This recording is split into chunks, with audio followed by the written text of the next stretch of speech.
By now you should have watched the video about how to make a high-quality full-jaw scan using your TRIOS scanner. This video goes into a little bit more detail, explaining the scan quality to ensure high-quality scans are sent to solution providers. Here are 5 areas where you should pay extra attention when you scan a patient. 1. Make sure you capture all incisal edges and marginal ridges.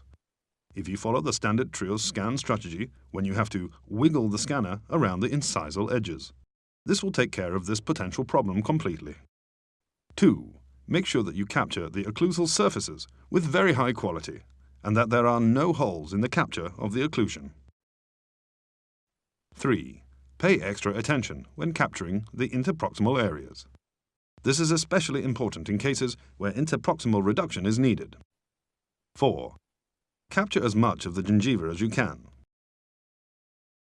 And make sure that the scan captures a minimum of 2 mm of the gingival margin.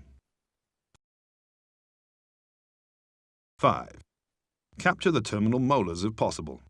If the treatment does involve the molars, capture of the terminal molars is a prerequisite.